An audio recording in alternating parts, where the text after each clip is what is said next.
출애굽기 20장 2절 말씀입니다. 나는 너를 애굽 땅 종 되었던 집에서 인도하여 낸 내 하나님 여호와니라. 아멘. 이것은 하나님의 말씀, 출애굽기의 말씀입니다. 이 말씀은 우리가 십계명에 시작하는 말씀으로 알고 있습니다. 십계명은 우리 성경의 앞부분이나 뒷부분 이렇게 보시면 십계명이 성경책에 있습니다. 그래서 제1은 제2는 이렇게 나오는데요. 그 제1은 제2는 이 분류는 나중에 우리가 좀 편의상 알기 쉽게 한 거고요.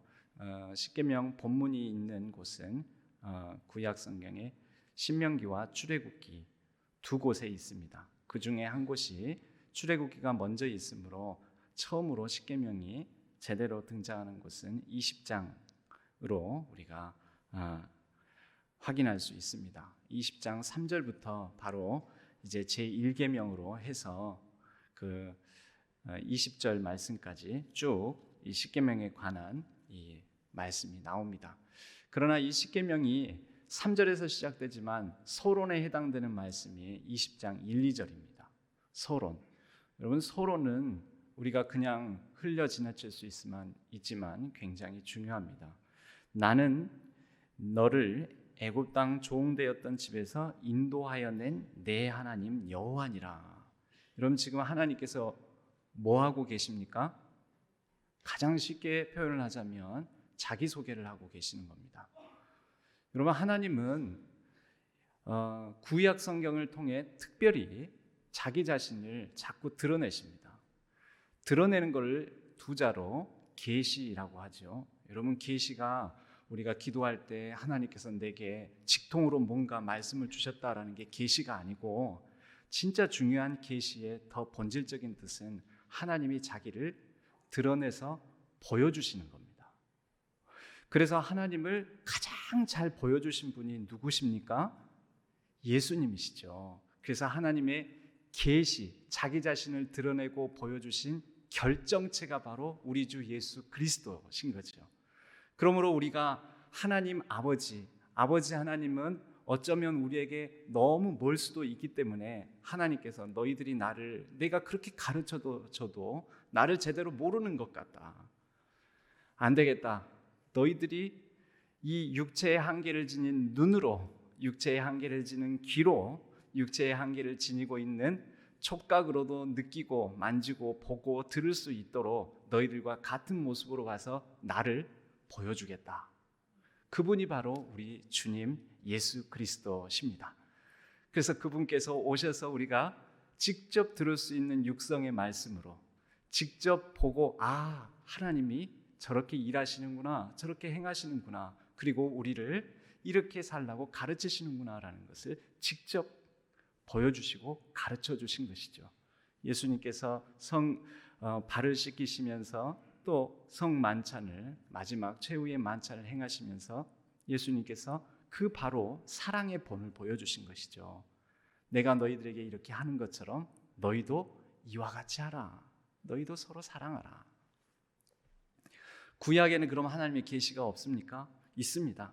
하나님이 하나님 자신을 드러내 보여주신 것이 바로 구약 성경의 이 이야기들입니다. 그리고 그 이야기 속에서 하나님은 항상 어떤 이야기, 어떤 장면, 어떤 사건을 들려주시면서 이렇게 말씀하시죠. 나는 내 하나님 여호와니라. 나는 내 하나님 여호와니라. 뭐 하고 계십니까? 하나님께서 자신을 드러내시는 거예요. 이게 나야. 이게 나거든. 우리도 하고 있습니다.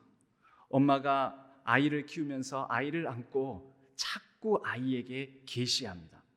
뭐라고 계시합니까? 아이가 엄마를 알아봅니까? 못 알아봅니까? 처음에는 못 알아봅니다.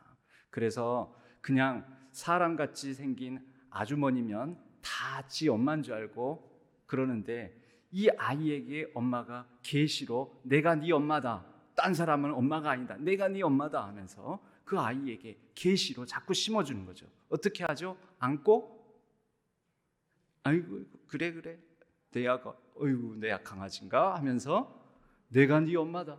그래 내가 네 엄마야. 내가 네 엄마야. 몇 번이나 할까요? 세 보셨어요? 수 100번, 수 1000번은 할 겁니다.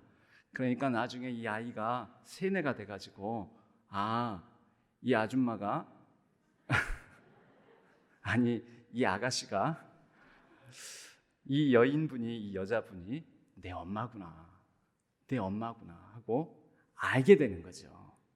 여러분 하나님의 계시도 마찬가지입니다.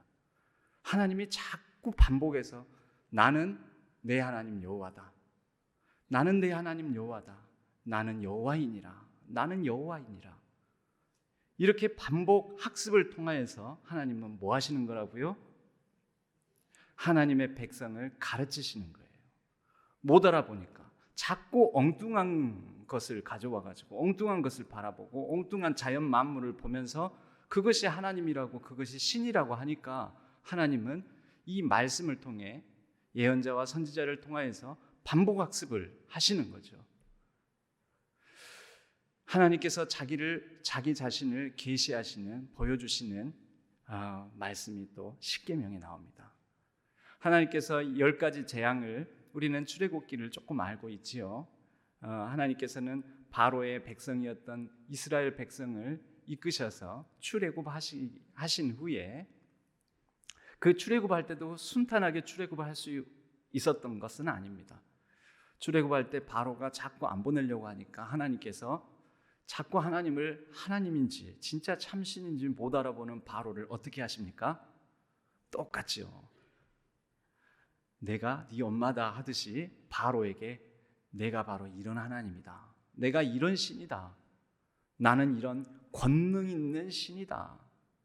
그런 하나님. 여러분 신, 영어로 God이라고 하지 않습니까? 신, God.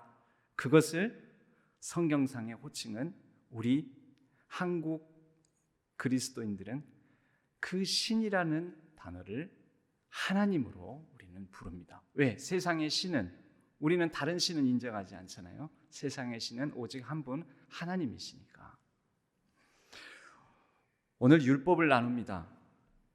율법은 먼저 이 율법의 가장 중요한 헌법과 같이 가장 중요한 핵심적인 부분이 십계명인데 그 십계명을 시작하기에 앞서서 하나님께서 먼저 자신을 나는 너희를 애굽 땅 종되었던 집에서 인도하여 낸 내 하나님 여호와다. 알지? 모르면 내가 다시 한번 확인시켜 줄게. 나는 네 하나님이야. 네 하나님이니까 내가 이제 너희들 이렇게 살라고 얘기한다. 여러분 엄마도 아닌 사람이 자꾸 아이에게 이래라 저래라 하면 애들도 싫어하죠. 그렇죠?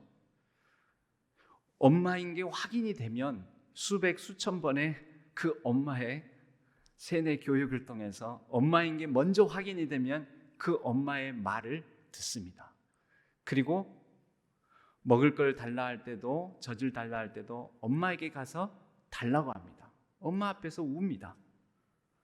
다른 낯선 사람 앞에서는 얼어 있다가 엄마가 보이면 배고프다면은 엄마 하면서 울면서 가는 거고 배고픈 상태나 뭐 그런 상태가 아니라면 엄마 하면서 환한 웃음을 띠면서 가는 거죠.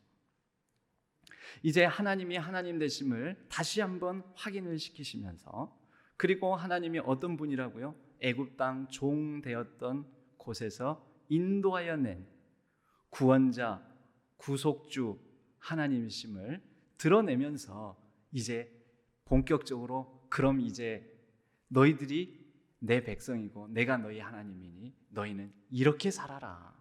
내가 너희들을 살아갈 방식을 알려준다. 말씀하시는 거죠. 그것이 십계명입니다. 그러니까 본질적으로는 하나님과 하나님의 백성, 하나님의 자녀된 관계에서 이 계명을 보셔야 되고 율법, 토라를 보셔야 됩니다. 우리는 율법이라 하지만 유대인들은 토라라고 합니다. 토라를 다시 풀면 가르침, 지침이라고 하죠. 토라는 또 우리말로 다시 말하자면 모세오경이라고 합니다.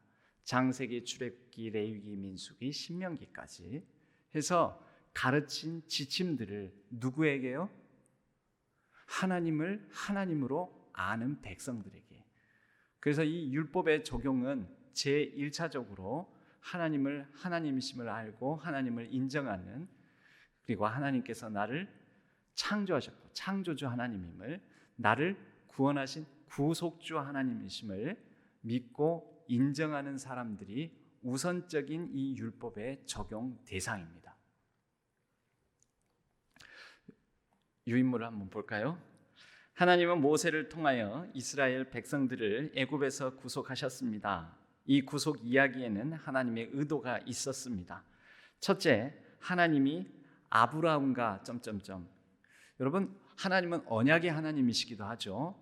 그래서 하나님은 이 언약을 맺는 장면을 반복해서 이렇게 보여주시는데, 왜냐하면 첫 번째 언약이 하나님께서 파기하시거나 하나님께서 어기신 게 아니라 누가 파기하죠? 사람이, 인간이 죄로 말미암아 파기하면, 언약이 파기되면 그냥 끝나는 거잖아요. 관계가 깨지는 거잖아요. 의가 상하는 거거든요. 그런데 그 의를 하나님께서 다시 이으시는 거죠. 다시 붙드시는 겁니다. 그래서 언약을 갱신한다라고 하죠. 그래도 본격적인 언약이라고 우리가 얘기할 수 있는 게 노아와 맺은 노아 언약이 있습니다. 노아 언약. 그리고 그 다음이 아브라함과 맺으신 아브라함 언약이 있습니다.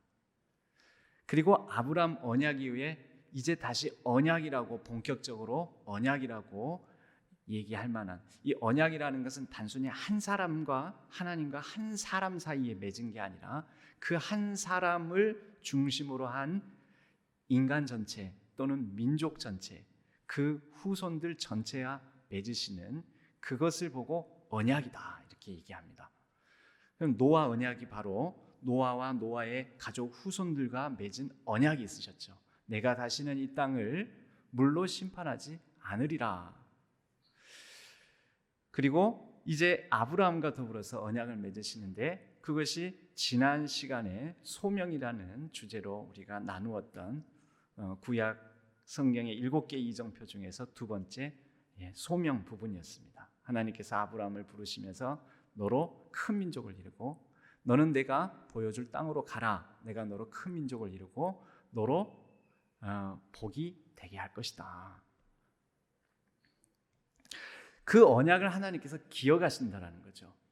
사실은 그 언약이 수백 년, 수십 년 지나면서 사람은 한계가 있잖아요. 기억도 가물가물하고, 하나님이 언약을 기억하고 계실까 싶은데도 하나님 그 언약을 잊지 않고 계시고, 그 언약을 기억하심으로 이 언약을 어떤 상황 속에서 우리는 잊냐면, 괴롭고 힘들고 지치고 마음 상하면, 피곤하고 짜증나고 슬프고 외로우면 언약을 잊습니다.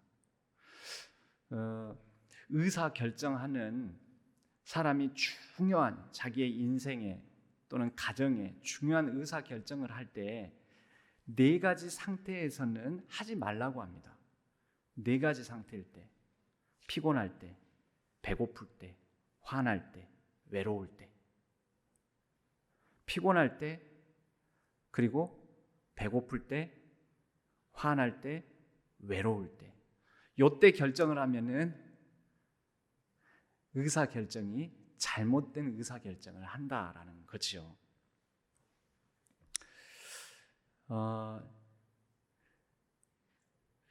바로 이 잘못된 의사결정을 하는 것은 왜 그러냐면, 방금 이 4가지 상태 때문에 진짜 봐야 될 것을 놓치거나 잊어버리거든요. 배고프면 눈에 보이는 게 있습니까? 없잖아요. 예를 들어서 이 4가지 상태에서는 중요한 의사결정은 고려해야 될 것을 고려하지 못하고 내리기 때문에 하지 말라. 그런데 마찬가지입니다.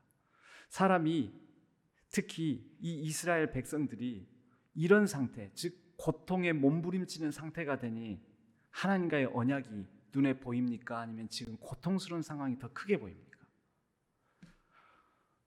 그들 탓할 것 없습니다. 우리도 마찬가지죠. 너무 힘들면 하나님이 안 보이게 되고, 하나님께서 내게 주신 언약의 말씀을 우리는 종종 잊어버리게 되는 거죠. 그런데 이스라엘 백성들이 그랬습니다. 이스라엘 백성들이 바로의 학대 가운데에서 너무 힘드니까 고통 중에서 몸부림치고 하나님의 언약이 진짜 이루어질까라는 의심과 이런 고통 속에 있을 때 하나님께서는 어떻게 하십니까? 들으십니다. 그리고 오래전에 맺으셨던 그 언약을 기억하심으로 이제 그들에게 내가 너희들의 부르짖음을 들었으니 내가 너희들을 계속 생각하고 있었다. 그리하여 내가 너희를 이제 종되었던 이 땅에서 벗어나게 할 것이다. 미래의 소망까지 주시는 거죠. 여러분, 우리는 성경을 보면서 늘 과거와 현재와 미래를 같이 볼 수가 있습니다. 이것을 이제 극히 개인적으로 적용해 보면 우리는 이미 주신 하나님의 말씀을 붙들고 살아가되, 그러나 지금 현재 내 삶이 힘들고 지치고 마음 상하고 고통스러울 때, 그러나 하나님께서 나의 상황을 아시고 내 부르짖음을 들으신다라는 믿음으로 우리는 오늘 하루를 살아갑니다. 그럴 때 하나님께서 다시 오래전부터 주셨던 그 약속에 기반하여 우리에게 앞으로 너의 삶을 내가 회복시켜 줄 것이다 라는 기도 가운데 마음에 차오르는 감동을, 은혜를 주십니다. 바로 그 감동과 은혜를 매 순간 매일매일 누리시는 우리 신한 모든 성도님들, 가족들 되기를 주님의 이름으로 간절히 축복합니다. 그리하여 이 언약을 기억하신 것이 과거이고요. 그리고 그들의 고통에 대한 하나님의 긍휼하심, 불쌍히 여기신다는 거죠. 그래서 그들의 고통 속에 몸부림치는 것을 하나님은 불쌍히 여기시고, 하나님은 모든 민족과 온 땅에 하실 일이 있으시기 때문에 그들에게 이제 비전을 주시는 장면이 출애굽 전체의 요약이다라고도 볼 수 있습니다. 하나님은 노예 상태에 있던 한 민족을 구해내셨지만 그분의 목표는 궁극적으로 모든 민족이 하나님의 구속하시는 은혜의 복을 누리는 것입니다. 여러분, 하나님의 그 복은 어떤 것입니까? 아브라함에게도 복을 말씀하셨고 노아에게도 복을 말씀하셨고 아담과 하와를 지으시고 사람을 지으시고 난 다음에 복을 주시며 이르시되 복을 말씀하셨습니다. 근데 그 복은 무엇일까요? 아담과 하와만 잘 사는 것? 아니요. 노아만 잘 사는 것? 아니요. 아브라함의 가족들만 잘 살고 풍족하게 누리며 살아가는 것? 아니에요. 진짜 복은 너희들이 나와 함께 신실한 관계의 언약을 맺고 나의 백성이 되고 내가 택한 민족이 되어, 이것이 복된 것인데, 이 복이 너희들을 통하여 내가 택한 너로 말미암아 모든 만민이 복을 받는 것, 이게 진짜 하나님의 복이라는 거죠. 하나님의 뜻은 이스라엘이 모든 민족을 향한, 이것이 하나님의 선교입니다. 하나님의 일, 하나님의 행하심, 하나님의 미션. 선교가 미션이라고 하잖아요. 미션. 그냥 하나님께서 그렇게 일하신다는 거죠. 여러분, 선교도 우리가 일반적으로 전도하고 선교지에 나가는 것도 우리가 하는 것 같지만 우리가 하는 거 아닙니다. 사실은 하나님의 이 전 세계 온 우주 만물을 다스리시는 하나님의 계획과 섭리 가운데 하나님의 그 놀라운 하나님의 일하심 속에 우리를 한 부분 잠시 그 곳에 두시는 것뿐이죠. 우리를 그 장면에 잠시 사용하시는 것뿐이죠. 결과적으로는 하나님께서 일하시거든요. 그래서 하나님의 일하심을 우리는 하나님의 선교, 이렇게 다시 표현할 수도 있습니다. 하나님은 온 민족을 향한 하나님의 계획, 온 민족을 향한 하나님의 일하심이 있습니다. 그 일하심 가운데 아브라함을 선택하셨고 그 민족을 선택하셨고, 오늘날에는 저와 여러분, 우리 신앙교회를 선택하셨습니다. 하나님의 선교를 완수할 수 있는 하나님의 도구가 되는 것이었습니다. 그 뜻을 이루려면 우리의 방식대로, 우리 소견에 오른 대로, 우리 마음대로가 아니라 하나님의 방식대로 살아가는 백성, 먼저 삼으셔야 되는 거죠. 그래서 하나님의 방식대로 살아가는 백성으로 교육시키는 가르침과 지침이 토라, 모세 오경이고, 그 중에 우리가 계명으로 알고 있는 십계명이 등장하는 것입니다. 먼저는 하나님께서 너희들 이렇게 살아라 먼저 말씀하시는 게 아니라 무엇부터 하시는 것입니까? 구원부터 하시고, 내가 너희를 구원해낸 하나님이다라고 하나님을 먼저 가르쳐 주시고, 그래서 이것을 뭐라고 하냐면요, 은혜의 선행성이라고, 조금 어려운 말로 하자면 은혜의 선행성이라고 합니다. 여러분, 은혜와 율법의 관계를 얘기하면서 그래도 신앙생활 오래 하시는 분들은 구약은 율법이고 신약은 은혜다. 구약은 폐기되었고 신약은 은혜, 예수 그리스도로 말미암은 은혜이므로 우리는 더 신약을 중요시 여겨야 된다. 근데 그거 그렇게 극단적으로 생각하시면 여러분, 그럼 구약을 읽을 필요가 없잖아요. 구약을 배울 필요가 없게 되잖아요. 아니에요.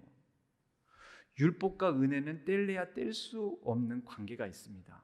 왜냐하면 율법이 등장하려면 뭐가 먼저 있어야 됩니까? 더 쉽게, 십계명이 등장하기 전에 서론에서 무엇을 먼저 말씀합니까? 은혜의 하나님, 구원의 하나님이 먼저 등장하잖아요. 나는 너를 애굽 땅 종되었던 곳에서 인도하여낸 내 하나님 여호와니라. 은혜잖아요. 그들이 이뻐서, 그들이 이미 율법으로 신실함을 보여주어서, 이미 거룩한 백성이어서 하나님께서 그들을 건져내셨습니까? 아니에요. 불쌍해서, 긍휼하심, 하나님의 은혜와 자비로 그들을 먼저 건져내시고 애굽을 떠나게 하시고, 10가지 재앙 하나님의 권능을 펼치시는데 이스라엘 백성들이 뭐 하나님 도와준 것 있습니까? 없습니다. 그러니까 그들이 한 것도 없고 받을 만한 자격이 없는데 하나님께서 베푸셨어요. 일방적으로 은혜의 선행성, 은혜가 먼저 앞섰다라는 거죠. 그래서 구약을 읽으시면서 여러분, 구약은 율법적이에요. 구약은 율법이래잖아. 구약은 율법이야. 아니요. 구약을 보면서 하나님 아버지의, 우리 아버지 하나님의 구원하신가 그 은혜를 먼저 베푸심을 우리는 봐야 돼요. 은혜의 선행성. 두 번째 페이지부터 먼저 보도록 하겠습니다. 사실 그렇지 않습니다. 뭐에 대한 그렇지 않냐고 그러냐면요, 그 앞부분 마지막 줄, 첫 번째 페이지 마지막 줄에 율법이 의롭게 되어 구원을 받기 위해 짊어진 짐처럼 느껴질 때가 있습니다.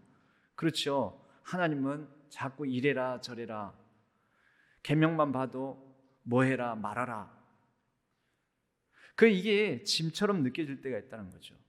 사실 이걸 짐처럼 살아간 사람들이 바리새인과 율법학자들이었어요. 그런데 사실은 오히려 율법은 이미 구원받은 사람들이 계속해서 하나님의 복을 받는 삶을 살 수 있도록 하나님이 그들에게 주신 은혜의 선물입니다. 은혜의 선물. 더 나아가 이스라엘을 통해 모든 민족에게 복을 주시기 위한 것입니다.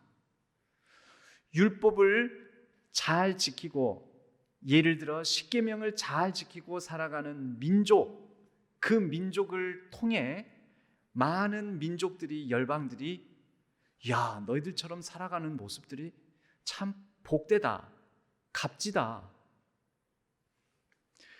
여러분, 옛날에 일주일이 7일이었겠습니까? 옛날에 노예가 일주일 중에 하루를 쉴 수 있었겠습니까? 노예가 일하고 안 하고는 누구에게 달려 있습니까? 노예가 일하고 안 하고는 누구에게 달려 있어요? 주인에게 달려 있죠. 그런데 하나님은 뭐라고 하시냐면 안식일을 기억하여 거룩하게 지키라. 그런데 가만히 그 다음 구절을 보면 너는 20장 10절에 나옵니다. 일곱째 날은 내 하나님 여호와의 안식일인즉 너나 내 아들이나 내 딸이나 아들과 딸도 어떻게 하라고요? 쉬게 해라고요. 네 남종이나 네 여종이나, 그럼 네 남종이나 여종이나라고 말한 것 보니까 이 안식일 준수 명령이 일단은 누구에게 먼저 하신 말씀인 것 같아요? 주인들에게 하신 말씀이에요. 주인들. 그러니까 일을 시키고 안 시키고 권한이 있는 사람에게 하신 말씀이신 거죠. 네 남종이나 여종이나 너 일을 시킬 수도 있고 안 시킬 수도 있는데 일 시키지 마. 그래야지 그들이 안식일을 지킬 거 아니냐. 이게 굉장히 독특한 거예요. 거기에 더해서 그 종들만 배려하시고 말씀하시는 게 아니라 네 가축이나, 여러분 가축은 주인이 일 시키면 채찍질 때리면 무조건 일해야 돼요. 그런데 가축들도 쉬게 해라.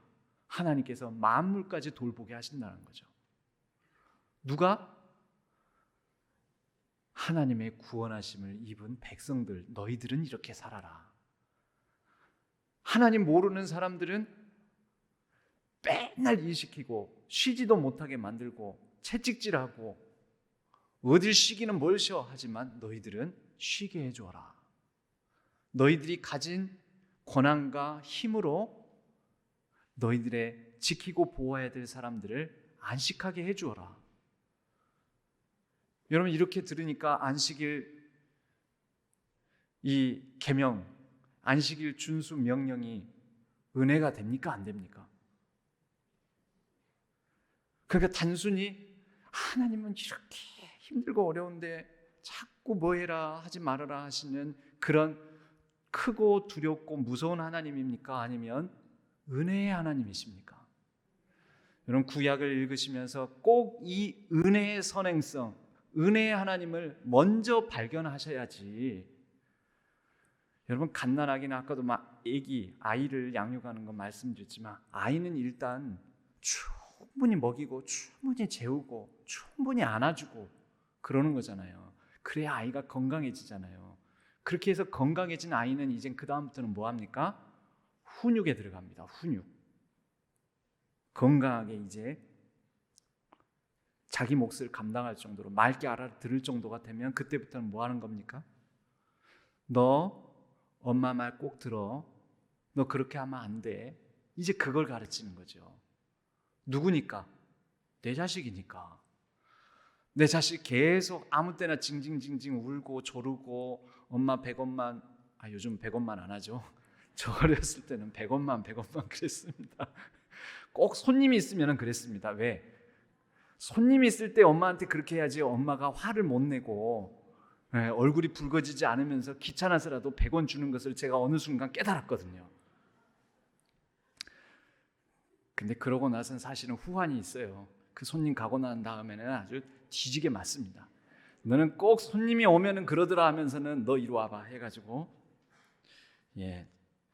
어릴 때의 지혜는 지혜도 아닙니다. 다 어머니 손바닥 안에 있습니다.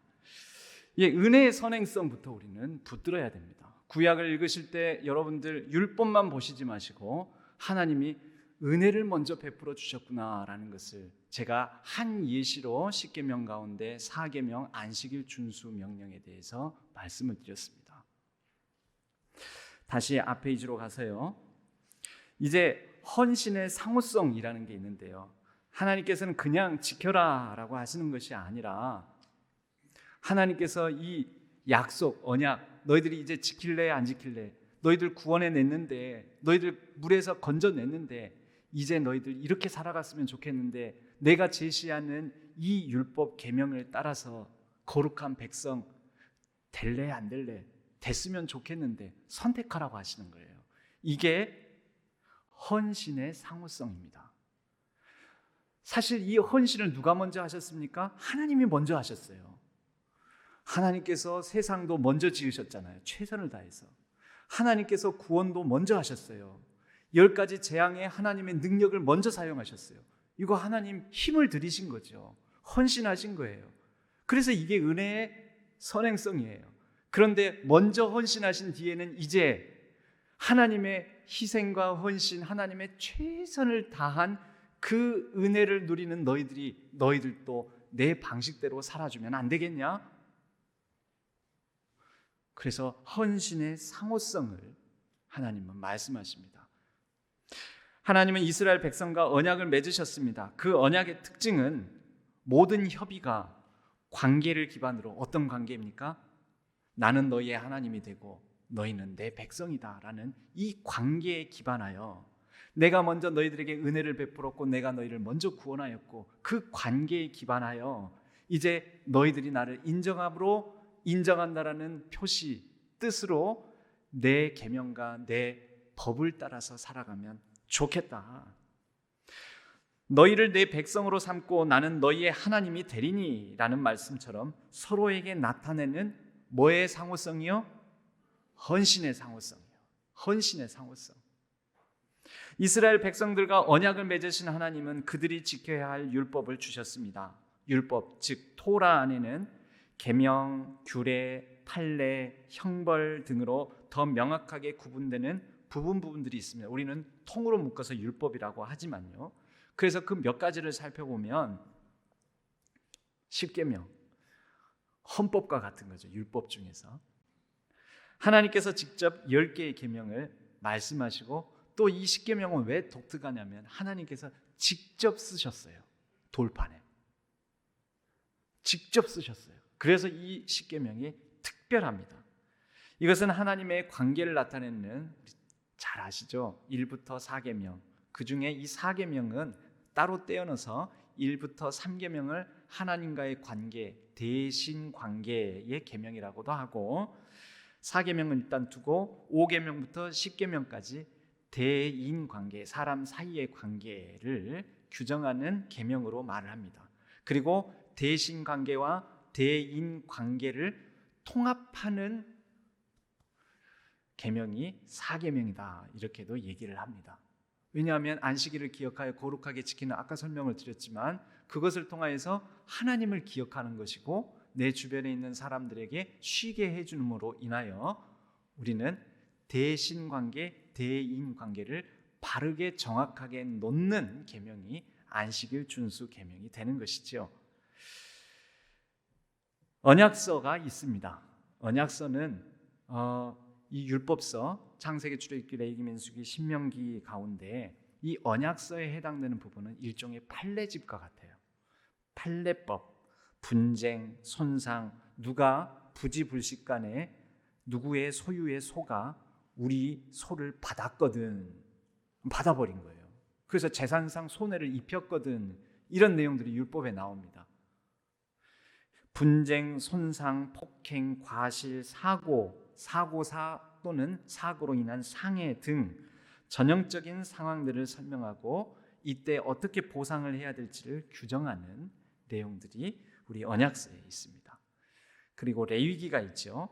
레위기는 중심이 제사법, 희생 제사 제도에 대한 규정인데요. 이 레위기를 전체를 한마디로 요약하면 이런 것이죠. 너희들 실수할 수 있는 것 알아. 이렇게 율법을, 십계명을 주고 판례집들도 줬지만 너희들 이거 어길 수 있다는 것 알아. 그럼 어기고 난 다음에는 어떻게 해야 되느냐?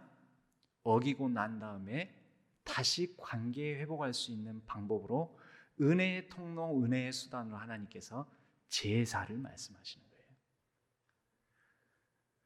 오늘날에는 예배를 말씀하시는 거예요. 엄밀히 말하자면 요즘 내가 잘못한 것이 너무 많아가지고 예배의 자리에 못 나가겠다. 그거는 우리 기독교적인 원리가 아니에요. 여러분, 은혜의 보좌 앞에는 어떻게 나아가는 줄 아십니까? 따라서 하시기 바랍니다. 뻔뻔함으로. 웃을 일 아니에요.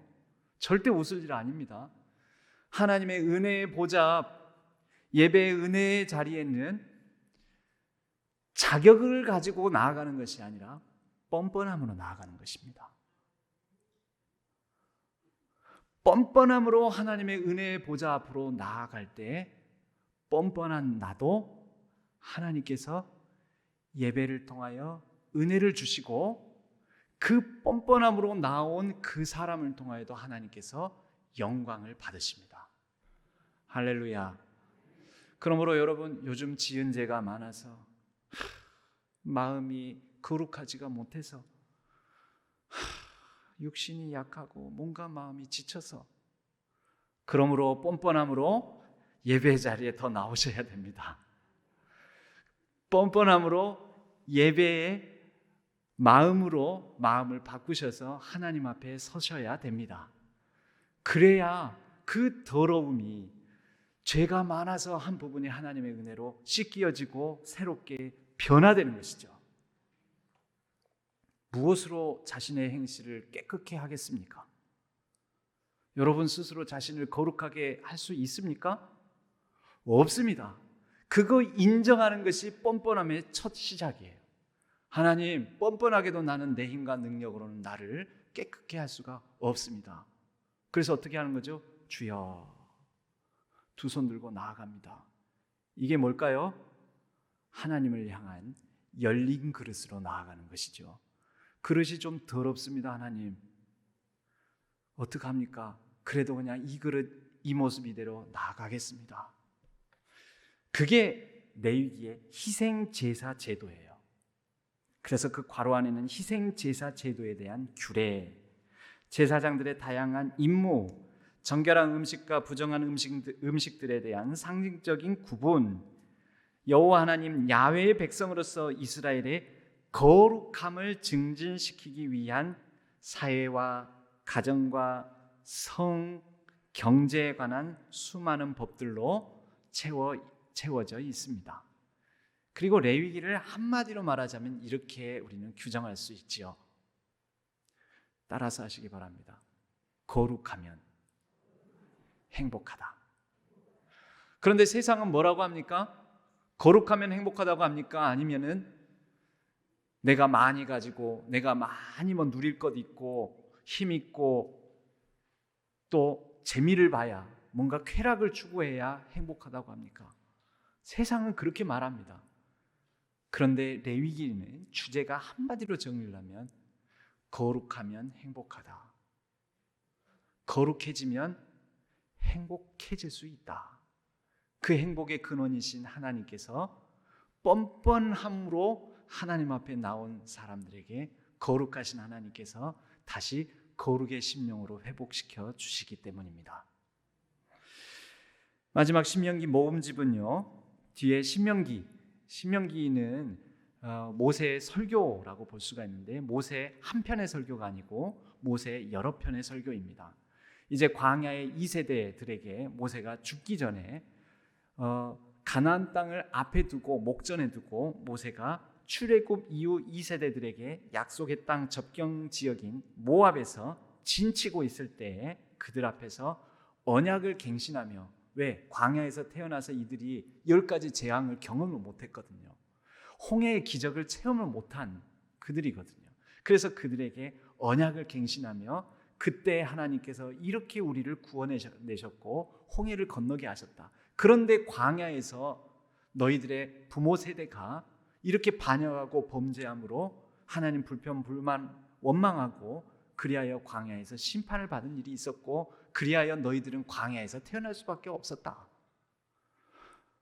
빨리 갈 수 있었는데 하나님께서 40년을 광야에서 뺑뺑이를 돌리셔서 너희들이 이 땅에서, 이 광야 땅에서 태어날 수밖에 없었는데 너희들에게 내가 이제 죽기 전에 다시 당부한다. 언약을 갱신하면서 이 법을, 하나님 나라의 백성으로서 살아가는 방식을 다시 설교한 내용이 신명기가 되겠습니다.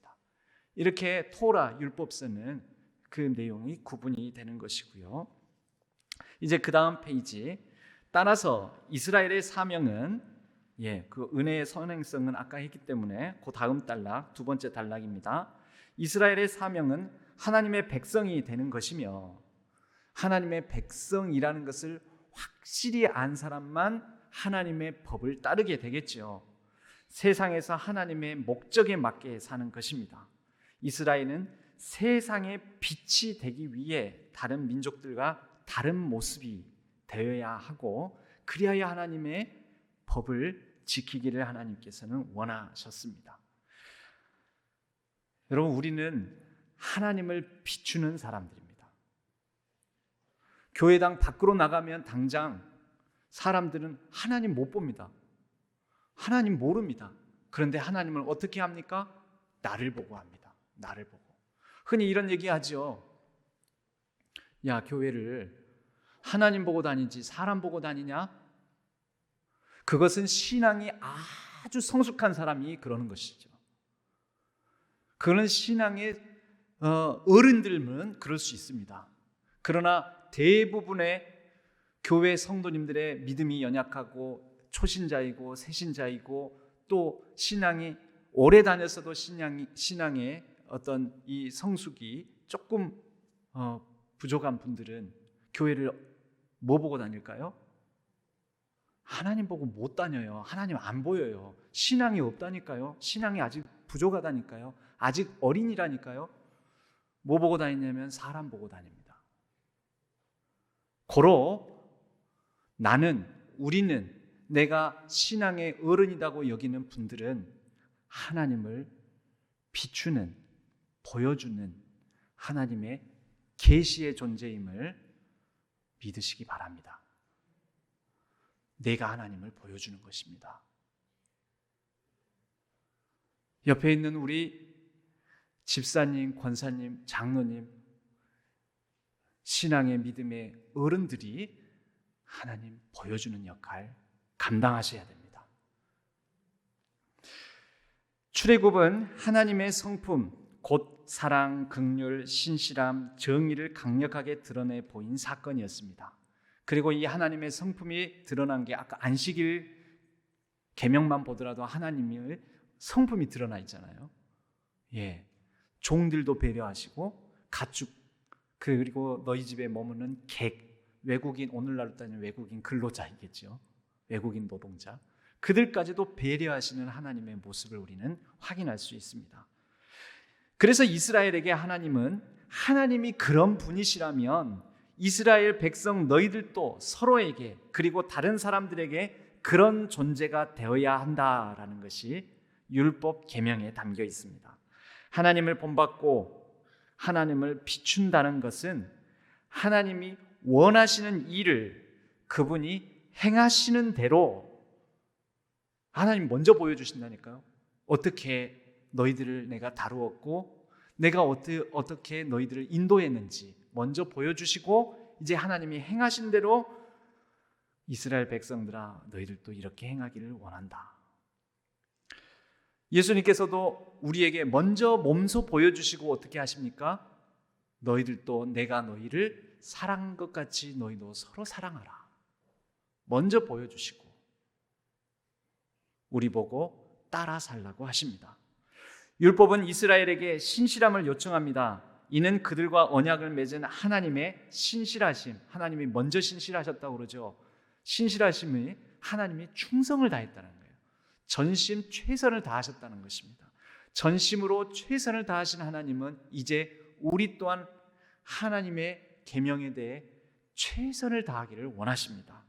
하지만 인간은 연약한지라 이 율법은 우리에게 그렇게 신실할 수 없다라는 가능성도 또한 내포하고 있는데 그 증거가 뭐냐면 신명기에 나오는 복과 저주의 장입니다. 신명기 28장에는 복과 저주에 대한 선포가 나오지요. 그런데 복이 더 깁니까? 저주가 더 깁니까? 여러분 잘 아시는 들어와도 복을 받고 나가도 복을 받고 뭐 이런 본문 있잖아요. 그 복의 구절보다도 그 뒤에 들어와도 저주를 받고 나가도 저주를 받고가 이어져요. 그런데 그 이어지는 저주의 말씀이 한 두세 배 길어요. 복보다. 그럼 무엇을 뜻하는 걸까요? 너희들이 안 지킬 거라는 거 다 안다는 거예요. 그래서 하나님의 법에 따라서 못 살 거라는 걸 다 안다는 거죠. 못 살 거라는 걸 다 알기 때문에 어떻게 합니까? 경고를 더 길게 하는 것입니다. 그래서 저주의 말씀들이 더 긴 거예요. 더 길게 말씀하시는 것은 더 강조하신다는 거잖아요. 더 강조한다는 것은 그 가능성이 더 높다는 거죠. 율법은 오히려 우리에게 우리의 실패 가능성을 이미 염두에 두고 있습니다. 그러나 그 실패로 인하여서 저주장이 뭐라고요? 들어와도 저주받고 나가도 저주를 받고 또 너희들에게 연병이 들 것이며 네가 들어갈 차지할 땅에서 너가 결국은 멸망하리라. 하나님이 멸하실 것이며 이런 얘기들이 막 가득 차 있는데 이런 말씀들은 우리에게 결국 심판당해서 멸망해 죽는구나 라는 것으로 끝나지 아니하고 오히려 이러한 저주장을 통하여 저주의 말씀을 통하여 심판하시는 하나님 너머에 구원과 회복하시는 하나님의 은혜를 다시 바라보며 더 나중에 먼 미래에 대한 소망을 갖게 합니다. 그래서 율법은 실패의 가능성을 이미 내포하고 있지만 이 율법은 우리로 하여금 다시 실패로 말미암아 심판과 저주에 거할 수밖에 없는 우리의 존재임을 확인하게 하고 그러나 그 너머에 은혜와 회복하시는 하나님에 대한 미래의 소망을 품게 하는 바울 선생의 표현에 의하자면 몽학 선생, 초등 교사의 역할을 한다 이 말입니다. 우리가 바로 이러한 의미를 율법서 가운데에서 읽어내시는 이제 한 달 가까이 지나가고 있습니다. 성경 통독을 하시는 분은 이제 시험에 들 차례가 되었습니다. 레위기 정도 오셨을 텐데요. 시험에 들게 하지 마옵시고 시험에 들지 마시고 그냥 쭉 읽어내시며 율법 안에 담긴 하나님의 언약의 상호성, 그 율법 안에 담긴 하나님의 은혜의 선행성 이것을 기억하시고 읽어내시면 더 큰 은혜가 되실 줄로 믿습니다. 출애굽기는 이스라엘의 이러한 역사를 압축적으로 보여줍니다. 이스라엘은 해방의 은총을 경험했지만 금송아지를 만들었고 음란죄를 저질렀고 불평과 불만을 이어갔습니다. 그런 불순종의 역사 가운데도 하나님은 당신의 계획을 이루어가고 계십니다. 성막을 허락하시고 그 성막을 자신의 임재로 채우심으로써 변치 않는 신실하심을 변함없이 내가 너희와 함께하고 있다는 하나님의 최선의 우리를 향한 감히 우리 같은 인간 존재를 향한 하나님의 충성되심을 보여주십니다. 그래서 마지막 하로 넣기에는 신실하심입니다.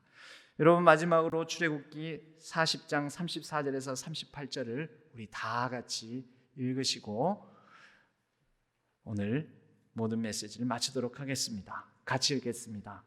구름이 회막에 덮이고 여호와의 영광이 성막에 충만하며 모세가 회막에 들어갈 수 없었으니 이는 구름이 회막 위에 덮이고 여호와의 영광이 성막에 충만함이었으며 구름이 성막 위에서 떠오를 때에는 이스라엘 자손이 그 모든 행진하는 길에 앞으로 나아갔고 구름이 떠오르지 않을 때에는 떠오르는 날까지 나아가지 아니하였으며 낮에는 여호와의 구름이 성막 위에 있고 밤에는 불이 그 구름 가운데에 있음을 이스라엘의 온 족속이 그 모든 행진하는 길에서 그들의 눈으로 보았더라. 아멘.